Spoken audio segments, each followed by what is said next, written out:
Tivemos ontem também uma coisa em que os botafoguenses estão bastante acostumados, né? Ou ficaram bastante acostumados depois do primeiro turno do Campeonato Brasileiro. Um desempenho inacreditável em casa, na estreia da Libertadores, numa atmosfera que o torcedor machucado fez um esforço inacreditável para fingir que não está acontecendo nada. Sabe quando você está cheio de problemas, você tem um almoço marcado em casa?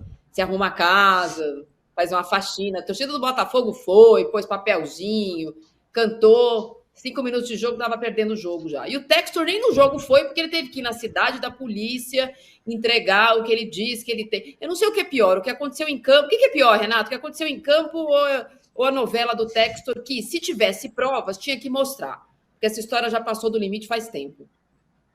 Eu acho que é um empate técnico, Marília. Foi uma noite de horrores, né? Dentro de campo, eu confesso a você que, para mim, foi uma decepção gigantesca. Eu achei que o Botafogo ia ganhar. Achei que ia ganhar jogando bem até no Newton Santos. Depois que passou do Red Bull Bragantino, ainda que não tenha feito nada de excepcional, mas passou, eu pensei que o Botafogo tinha virado a página do vexame do ano passado. Mas não, o primeiro tempo foi constrangedor. 3-0 em meia hora de jogo, uma coisa assustadora. Agora o Textor, né? O que é o Textor, gente? E o que me incomoda mais é todo mundo dar trela para esse cara. Esse cara é um caricato, é um bufão, entendeu? Agora imagina, depois dele dizer que 2 anos do Campeonato Brasileiro foram manipulados por Palmeiras, ele manda um recado para a Leila dizendo que não é nada contra ela, não. Pô, é contra quem, então? É contra o Danilo Lavier? Deve ser, Danilo, é contra você. Porque não é possível. Pô. O cara diz que os Palmeiras ganhou 2 anos manipulados, depois diz que não vai. A mesma coisa para o Casares. Casares é meu amigo. E outra coisa, uma das melhores fontes sobre Textor é um amigo meu, eu não vou dar o nome dele aqui. E esse amigo meu disse hoje o seguinte: ele não tem prova nenhuma. A verdade é que ele não tem prova nenhuma. O que ele tem é aquele malfadado relatório da Good Game, que nunca trabalhou com futebol, trabalhava com handball, se eu não me engano, e um estudo de inteligência artificial que analisa se você teve uma queda de rendimento, então você é suspeito. E aí vem com essa bobajada toda. Ele foi na Polícia Federal. Eu estou começando a achar que ele, de fato, está querendo arrumar uma maneira de se livrar do Botafogo. Agora, vai ser difícil ele arrumar alguém para comprar o Botafogo, hein? Mas eu estou achando cada vez mais que ele está fazendo esse circo todo, vai levar uma cipuada do STJD ou da CBF, vai ser suspenso e vai chegar e vai dizer o seguinte: vocês não querem, eu estou querendo mostrar a luz para vocês, eu estou querendo mostrar a vocês o caminho contra a corrupção, vocês não querem, então vamos embora. Olha, anotem o que eu estou falando. Renato, diga. Renato, olha só que complicado. Se queda de rendimento é suspeição, então o time do Botafogo está em suspeição, não é? Porque ontem... Todo ele. Você tem toda razão, claro. E o time do Botafogo contra o Palmeiras no segundo tempo, nos 4-3? Vamos colocar também nessa conta? O Tiquinho estava vendido. Só pode-se dizer que o Tiquinho estava vendido. 42 do segundo tempo para fazer 4-1, ele perde o pênalti, estava vendido. E depois, tão contra o Grêmio, cabeça. Foi um vexame bem parecido. De novo, assim, quer perguntar para o chat GPT, gente, assim, quer perguntar para a inteligência artificial, pergunta sobre você, não sobre os outros. Eu acho que não pode usar a inteligência artificial, mas tem que fazer a pergunta certa. Porque inteligência artificial com burrice natural não combina. Então faz a pergunta certa. Olha para você. Se tem alguma coisa dando errado, se você perder um campeonato que estava na sua mão, olha para dentro. O bom líder olha para dentro. Estava rachado o vestiário? O que aconteceu para o time cair tanto de produção? O que aconteceu, aliás, para o time jogar mais ou menos e ganhar tantos jogos? O que estava acontecendo ali de bom? Pega as coisas boas, né? Repete. O líder olha para dentro e não o líder paranoico que fica apontando coisas para fora. É tão maluco tudo isso que está acontecendo e é ruim para o botafoguense e para botafoguense, porque aí tem que aguentar um monte de tiração de sarro. O rendimento do time ontem, se tivesse um Textor em outro time, então ia falar, olha aí, não renderam, tem coisas acontecendo aí, não renderam. Gente, futebol.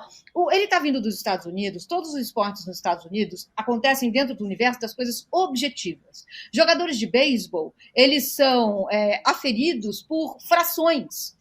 Rebateu tanta 0,73, né? O basquete é todo na estatística, o futebol americano é todo na estatística. O Textor precisa entender que o futebol, o nosso futebol, né, o soccer deles, acontece dentro do universo das coisas subjetivas. E é por isso que ele é maravilhoso. Não adianta querer arrancar isso do futebol. Não vai acontecer. Jogadores não são máquinas. A gente vai jogar mal um dia, a gente vai brigar com uma mulher, a gente vai chegar de cabeça cheia, o vestiário vai estar rachado, coisas acontecem que não tem explicação. Então ele vai ter que aceitar, ou então ir embora mesmo, gente. Talvez ele esteja querendo ir embora, porque não faz nenhum sentido. Danilo, sabe o que eu acho? E eu vejo aqui na repercussão que a gente vê nas redes sociais, né? Que é um universo da gente ouvir o torcedor, é o moderninho, o povo fala. Quando eu comecei no jornalismo na TV, eu tinha que fazer povo fala na rua, o que as pessoas achavam. Agora, essas informações chegam aqui ao vivo para a gente. Existe uma divisão sobre o que fala o Textor bem clara. Então, tem as pessoas que ficam acho que tem um pouco de senso comum e de clubismo ao dizer que ele está completamente louco e não sei o que, não sei o que. E tem a turma de, vocês acham, então, que... Sabe, os que defendem o texto. Eu acho que tem uma coisa clara, né? E que a gente precisa olhar. A gente tem um futebol brasileiro que no ano passado foi pontuado por manchetes de jogadores suspensos por envolvimento e manipulação. Eu não estou falando do Textor, nem do relatório do Textor, hein? Estou falando do que aconteceu no Brasil. Jogadores envolvidos numa operação séria do Ministério Público, começou em Goiás, que afastou jogadores no Brasil que participaram disso. O Antony ficou lá sobre investigação. O Paquetá sobre investigação na Inglaterra, também por participação nisso. A gente não pode ignorar que, neste momento, isso tem que ser uma preocupação das autoridades. Inclui aí CBF, STJD. A inteligência artificial precisa ser considerada por esses pares para que não aconteça o que eventualmente o Textor diz que está acontecendo. Ninguém aqui é tonto, gente. Eu vejo que as pessoas assim, é porque jornalista acha que não tem corrupção. Não, tem corrupção em tudo quanto é lugar. Tem corrupção na fila da padaria, se deixar. Né? De manhã, para quem vai comprar o pão primeiro. Agora, isso é uma coisa, e eu acho que a gente está atrasadíssimo. Então, a gente confunde os personagens, porque fica o Cajuru falando o negócio do Senado, o Textor dizendo que tem provas, todo mundo dizendo que está muito ofendido, dizendo que isso não acontece de jeito nenhum. E são coisas que são diferentes. Tem o pote das coisas que acontecem, tem o pote das coisas contra as quais a gente tem prova, e tem o pote da investigação. Eu acho que a gente não pode ignorar que esse assunto precisa ser considerado agora. O Textor claramente não tem prova, porque ele já ultrapassou. Eu não quero falar, porque eu não quero atrapalhar as investigações. Bom, amigo, você já atrapalhou. Você já falou que tem 5 jogadores do São Paulo, que são 2 jogos do Palmeiras, que é o jogo do Fortaleza. Então, a linha da descrição, se é isso que é a palavra republicana que eu vou achar para o Textor nesse momento, ele já ultrapassou. Então, essa é uma investigação já maculada. Você já sabe quais são os jogos que eles estão olhando? Eu acho que, assim, é bem o que você falou. Meu ponto principal disso tudo não dá para a gente descartar que tenha manipulação, que os jogos podem ter sido manipulados, como aconteceu no ano passado com o Bauerman, que é o grande exemplo que todo mundo lembra. E vários outros jogadores, mas o Bauerman acho que ficou mais marcado. O Bauerman acho que ficou mais marcado porque é o cara que jogava no Santos e tal, dos outros os times podiam um pouco menos de expressão, mas enfim, aconteceu em tudo quanto é lugar. Então a gente não pode descartar. Mas o meu grande ponto são assim, os principais. Primeiro, se o relatório de inteligência artificial indica um comportamento suspeito, ele pode ser eventualmente olhado como um ponto de partida. Fala, olha, esse cara aqui tá estranho com base nisso, não dá para concluir nada. E aí o que você faz? Você olha volume de aposta, você olha se tem alguém pagando mais do que o normal por aquele erro, você vai atrás de escuta, de e-mail, vai para a polícia, vai qualquer coisa, e aí sim, se você tiver alguma prova, você fala, olha, com base no primeiro aqui, e aí depois eu descobri como que é. Isso hoje acontece, tem empresas que monitoram, então estamos lá, time da Marília contra um time do Danilo. Tem uma aposta muito suspeita. Tem um cara colocando R$1 milhão que o atacante do Danilo vai ser expulso no primeiro tempo. E o cara vai lá e é expulso no primeiro tempo. Fala, calma aí, alguma coisa aqui aconteceu, do nada, o cara que nunca foi expulso, ok, isso é um indício, você vai, investiga e sai a partir daí. Esse tipo de coisa já acontece e não foi detectado, pelo menos por enquanto, esse tipo de comportamento nesses jogos citados pelo Textor. O relatório de inteligência artificial, ele detecta mudanças de comportamento que pode ser simplesmente um dia ruim do cara, uma decisão errada. Como disse a Mili, é uma questão do jogo que a gente não consegue decifrar. Tem um dia que o cara acorda e acerta tudo, tem um dia que o cara acorda e erra tudo. Faz parte do jogo, é normal. Tem o dia da sorte, tem o dia que a bola desvia no morrinho, tem o dia que a bola bate na trave e entra, tem tudo isso. Mas vamos imaginar que o Textor tenha, de fato, tudo que ele fala que tem. Que ele tem provas, que ele tem escuta, que ele tem quebra de sigilo bancário, que é impossível ele ter, mas vamos supor que ele tenha. Se ele tivesse tudo isso, ele já agiu errado, de qualquer forma, ao falar na imprensa antes de que a autoridade mostrasse. E aí quando você cobra, você falou agora, tem que mostrar as provas, eu falei isso, tem alguns torcedores que falam assim, até parece que o Textor ia te ligar para te mostrar as provas. Gente, eu não estou pedindo para ele mostrar a prova para mim, a Marília não estava pedindo para mostrar a prova para ela. A gente está falando o seguinte, a partir do momento que você acusa alguém, você tem a obrigação de provar, porque além de chacota, você pode virar criminoso. Então esse é o principal ponto, que acusar alguém sem prova é crime. Então o Textor, o que ele está fazendo, é errado. Mesmo que ele tivesse com todos os indícios, todas as provas, estaria errado na forma que ele conduziu. Seria menos pior, mas ainda assim ele estaria errado porque ele estaria conduzindo uma situação de uma forma que pode invalidar uma eventual pesquisa, uma eventual investigação. Mas tudo indica até aqui que tudo que ele tem não passa de nada, não passa nem de uma evidenciazinha. E como vocês brincaram, uma evidência que pode claramente falar, nossa, o Botafogo ontem estava comprado. Então, Textor, pelo amor de Deus, tem que ser mais inteligente, Textor. Não é possível, você não é. A gente fica aqui louco tentando entender o que você está fazendo, justamente porque não pode ser que você ache que você está fazendo a coisa certa, a coisa normal. Você não está, pelo amor de Deus. Justamente por ele ser inteligente, é que, para mim, ganha força a ideia de que ele está buscando uma saída. Pois é, Way out. pois é. Ele está buscando uma maneira de justificar a desistência dele pelo Botafogo. Porque ele não é um imbecil. Nenhum imbecil fica milionário como ele ficou. Alguns até ficam, hein, para falar a verdade. Mas não costumam ficar. Acontece, né?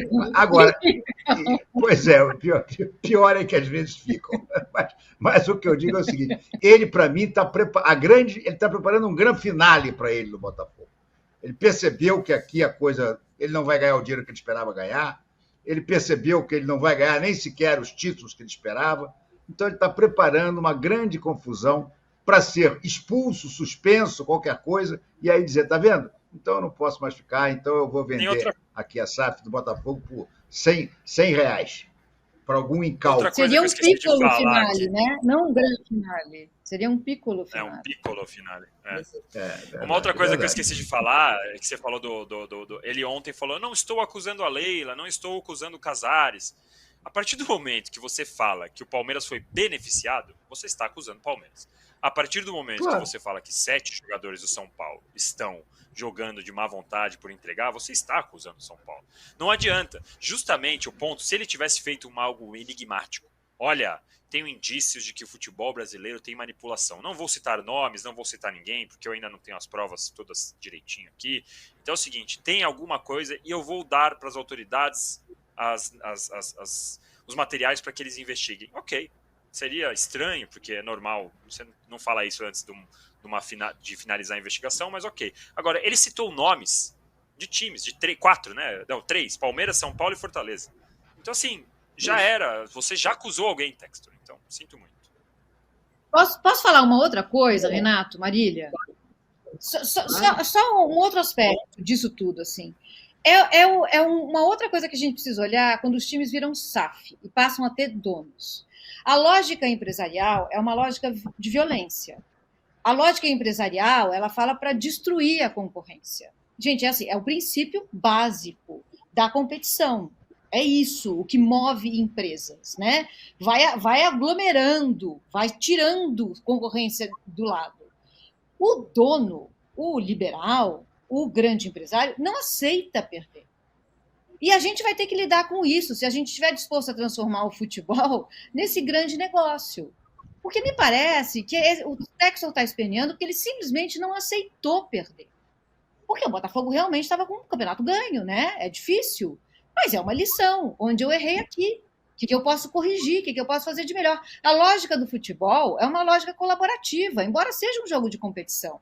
Mas está todo mundo na mesma substância. Então, querer matar um ao outro não funciona. E não aceitar perder também não funciona, gente. Grandes vitórias comportam várias derrotas. Grandes sucessos comportam vários fracassos. Então, mais um motivo porque eu fico tão revoltada com essa SAF e essa lógica empresarial que invade tudo nas nossas vidas, de igreja a hospital, passando por escola até o futebol.